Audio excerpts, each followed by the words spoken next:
Hi everyone. Today I am explaining the CPRS functionalities workflow. First of all, I log in the CPRS.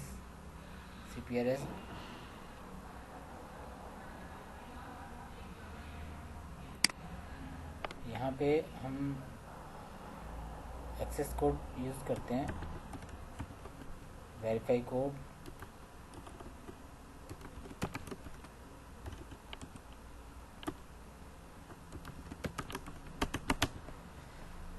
Access code और verify code use करने के बाद आप यहाँ से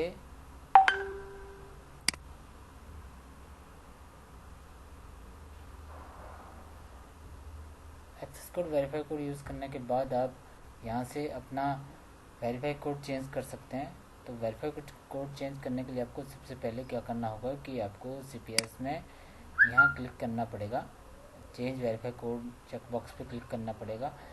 जैसे ही आप ओके करोगे तो आपको ये नया वेरीफाई कोड डालने के लिए बोलेगा। आपको यहाँ पे नया वेरीफाई कोड इंसर्ट करना है, कंफर्म वेरीफाई कोड इंसर्ट करना है। उसके बाद जब आप ओके करोगे तो वो सेव हो जाएगा। तो नेक्स्ट टाइम जब भी आप लॉगिन करोगे CPRS को तो वो न्यू वेरीफाई कोड के साथ ही लॉगिन होगा।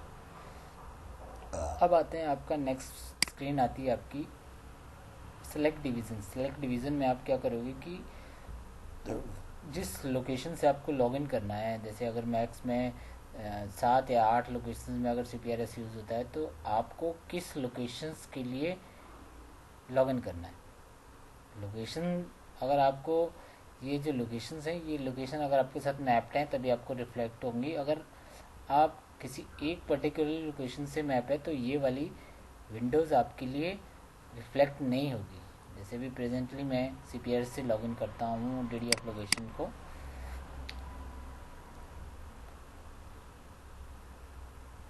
लोकेशन में लॉगिन होने के बाद सबसे पहले आप यहाँ पे पेशेंट सेलेक्ट करोगे। पेशेंट सेलेक्ट करने के लिए नॉर्मल आप पेशेंट सेलेक्ट किया, मैंने कोई एडमिटेड पेशेंट को लेके यहाँ से ओके कर दिया। तो आज के इस वीडियो में मैं आपको कवर शीट की जितनी भी फंक्शनलिटी हैं वो सब एक्सप्लेन करूँगा, 1 बाय 1 एक्सप्लेन करूँगा। तो सबसे पहले आती है हमारी कवर शीट में पेशेंट इन्फॉर्मेशन, पेशेंट डिटेल। ठीक है, यहाँ पेशेंट इन्फॉर्मेशन पे आप देखोगे तो यहाँ पे आपको पेशेंट का नाम SSN दिखेगा। क्लिक करोगे तो यहाँ पे आपको टोटल पेशेंट की डिटेल दिखेगी, जिसमें आपको डेट ऑफ बर्थ, उसका लोकल एड्रेस, उसका परमानेंट एड्रेस, टेम्परेरी एड्रेस है तो मोबाइल नंबर, उसकी IPD विजिट डिटेल्स, आपको सब कुछ रिफ्लेक्ट होगी। इसमें आप देखोगे कि आपको वार्ड का नाम, बेड का नाम, date of transfer, date of admission, किस फैकल्टी के अंडर में है और किस ट्रीटिंग स्पेशलिटी के अंडर में ट्रीटमेंट हो रही है। इसके बाद आपके पास सेकंड फंक्शनलिटी है, इसमें आप यूज़र क्या कर सकता है, इसमें एनकाउंटर प्रोवाइडर के बेस पे पेशेंट की विजिट सेलेक्ट कर सकता है कि जिस विजिट के अनुसार उसको अपने एग्जिस्टिंग नोट्स डालने हैं। बेसिकली ये वाली फंक्शनलिटी मैक्सिमम आपको आफ्टर डिस्चार्ज के बाद यूज़ करने को मिलेगी, या फिर आप OP केस में CPRS यूज़ करने चाहते हैं तो उस केस में आपको यहाँ से विजिट सेलेक्ट करनी होगी। विजिट सेलेक्ट करने के बाद ही आप उस विजिट पे काम कर सकते हो। नेक्स्ट फंक्शनलिटी है आपका डायग्नोसिस। डायग्नोसिस में डायग्नोसिस ऐड होती है। जैसे किसी डॉक्टर को अगर डायग्नोसिस ऐड करनी है तो वो यहाँ से डायग्नोसिस ऐड कर सकता है। नेक्स्ट फंक्शनलिटी है आपका एक्टिव प्रॉब्लम्स। एक्टिव प्रॉब्लम्स में आपको यहाँ पर टोटल प्रॉब्लम्स रिफ्लेक्ट होंगी। एलर्जीज में आपको टोटल एलर्जीज, अगर किसी पेशेंट के लिए कोई एलर्जी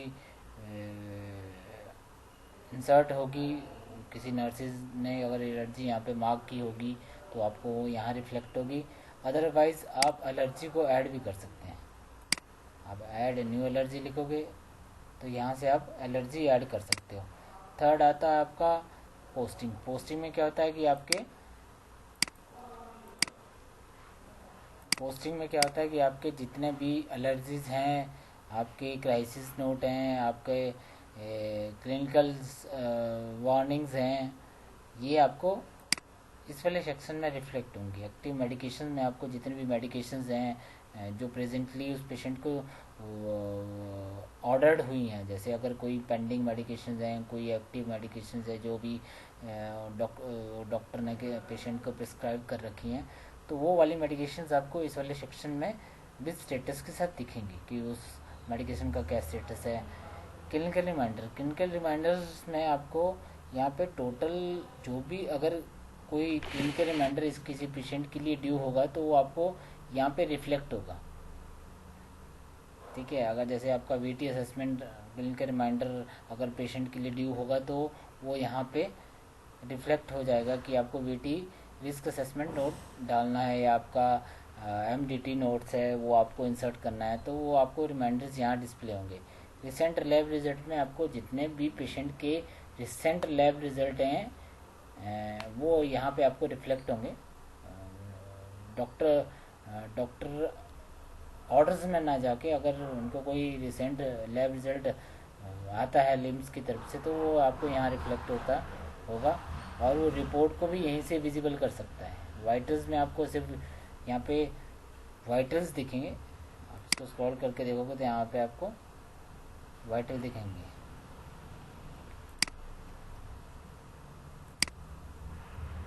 ठीक है, यहाँ से आप वाइटल देख सकते हो उस पेशेंट के कि कौन कौन से लास्ट वाइटल कौन से डले हैं। यहाँ से आप उसकी पेशेंट विजिट देख सकते हो। पेशेंट विजिट देखने के बाद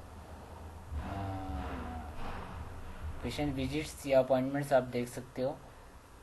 क्लिक करोगे तो यहाँ पे अगर आईपीडी विजिट पे आप क्लिक करोगे तो अगर पेशेंट पहले डिस्चार्ज होगा तो डिस्चार्ज समरी यहाँ पे ऑटोमेटिकली रिफ्लेक्ट करेगी। अगर डिस्चार्ज नहीं है पेशेंट तो रिफ्लेक्ट नहीं करेगी। जैसे अगर ओपीडी विजिट है तो ओपीडी में आप देखोगे तो यहाँ पे प्रोग्रेस नोट ओपीडी विजिट का प्रोग्रेस नोट यहाँ पे आपको दिखेगा, अगर नहीं होगा तो नहीं दिखेगा। उसके अलावा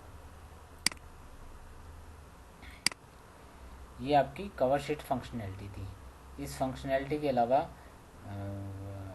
अगर आपको जैसे कोई एलर्जी ऐड करनी है, एलर्जी जैसे मैंने आपको बताया कि एलर्जी किसी पेशेंट के लिए कैसे एंटर की जाती है, तो एलर्जी एंटर करने के लिए आप राइट क्लिक करोगे। राइट क्लिक करने के बाद मैं रिपीट से बता देता हूँ, आप राइट क्लिक करोगे, एंटर न्यू एलर्जी करोगे। एंटर न्यू एलर्जी करने के बाद आप इस पेशेंट की एलर्जी मार्क कर सकते हो। जैसे अगर किसी पेशेंट को सोप से एलर्जी,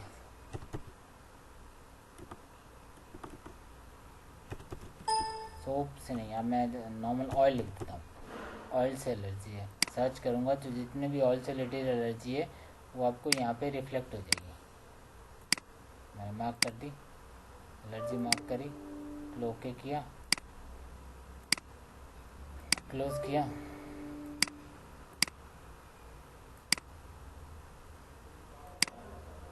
फ्रेश कर लेता हूँ।